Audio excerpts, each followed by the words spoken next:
नमस्कार प्यारे स्टूडेंट, आप सभी का स्वागत है हमारे YouTube चैनल लेट्स डिस्कस में। प्यारे स्टूडेंट, जैसा कि स्क्रीन पर देख रहे हैं, आज हम डिस्कस करने जा रहे हैं क्लास 10th का विषय हमारा हिंदी होगा, जो कि वर्कशीट नंबर 73 है और ये 19 जनवरी 2022 के लिए है। तो प्यारे बच्चों, पिछले कार्यपत्र में हम सभी ने फादर कामिल बुल्के के व्यक्तित्व की एक झलक मात्र को जाना था, लेकिन इसके साथ ही उनके परिवार के बारे में भी जानकारी प्राप्त किया था। ठीक है, उनके सरल स्वभाव, उनका जो स्वभाव था काफ़ी सरल था, क्रोध से परे हुए था, प्रेम और ममतामयी व्यक्तित्व की झलक भी मिली थी, लेकिन अभी बहुत कुछ जानना शेष है। तो चलिए आज हम आगे उनके व्यक्तित्व के कुछ और पहलू को हम विस्तार से समझेंगे। ये देखिए, ये सर्वेश्वर दयाल सक्सेना है जो फादर कामिल बुल्के हैं, उनके जो लेखक हैं सर्वेश्वर दयाल सक्सेना। ठीक है, तो चलिए आगे हम देखते हैं। आपको अपने देश की याद आती है क्या? मेरा देश तो भारत है, मैं तो जन्मभूमि की पूछ रहा हूँ। हाँ आती है, बहुत सुंदर है, मेरी जन्मभूमि रैम्स चैपल है। घर में किसी की याद है, माँ की याद आती है तो बहुत आती है। तो इसका मतलब हुआ फिर अक्सर मैं स्मृति में डूब जाते हैं। ते देखा उनकी माँ की चिट्ठियाँ अक्सर उनके पास आती थी। अपने अभिन्न मित्र डॉक्टर रघुवंश को वह उन चिट्ठियों को दिखाते थे।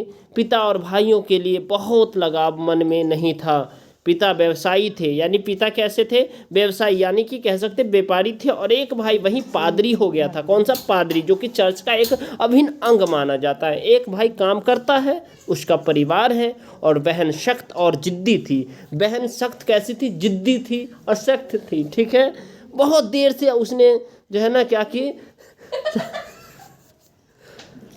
फादर को एकाध बार उसकी चिंता बहुत होती थी।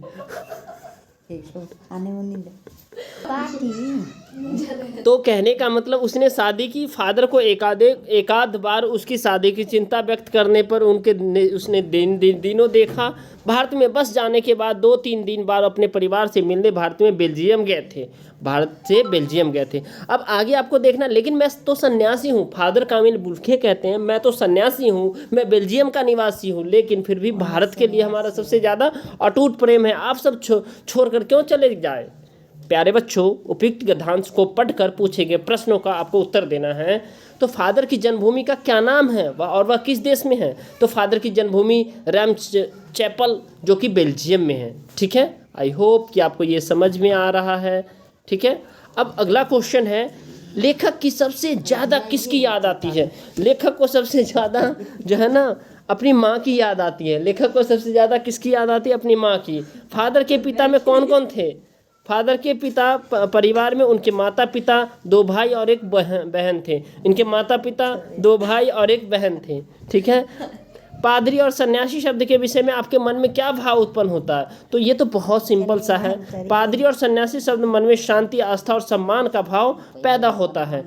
फादर के परिवार में कितने सदस्य थे और क्या करते थे? तो फादर के परिवार में उनके माता पिता, 2 भाई और एक बहन थी। ठीक है, पिता व्यवसायी थे, एक बार पादरी से थे, जबकि दूसरा भाई अपना काम करता था। ठीक है, एक भाई पादरी और दूसरा भाई काम करता था और शादीशुदा था। उनकी बहन बहुत देर से शादी की थी। अब देखिए, इसमें जो है ना कार्यपत्रक से कठिन शब्द को छांटकर लिखना है, उसका अर्थ बताना। तो देखिए, जन्मभूमि यानी जन्मस्थान, स्मृति याद, लगाव जुड़ाव होता है, डूबना यादों में खोना होता है। ठीक है, और एक क्रियाकलाप दूसरा है डियर स्टूडेंट, इसका आंसर ये है, फादर बुल्के के अभिन्न मित्र डॉक्टर रघुवंश के विषय में जानकारी एकत्रित कर उनका परिचय लिखिए। तो ये परिचय आपको लिखना है। तो चलिए एक परिचय आप खुद लिखिए। ठीक है, अगर फिर भी दिक्कत है तो आप मुझे कमेंट करके पूछिए, मैं फिर आंसर पिन कर दूंगा। ठीक है, चलिए, तो आई होप कि आपको ये समझ में आ गया है डियर स्टूडेंट। तो इस वीडियो को जरूर से जरूर लाइक करें, चैनल पे नए हैं तो चैनल को सब्सक्राइब करें और वीडियो को शेयर जरूर कर दें। ओके, तो चलिए फिर मिलते हैं अगले अपडेट के साथ। तब तक के लिए bye bye, take care, have a great day for you.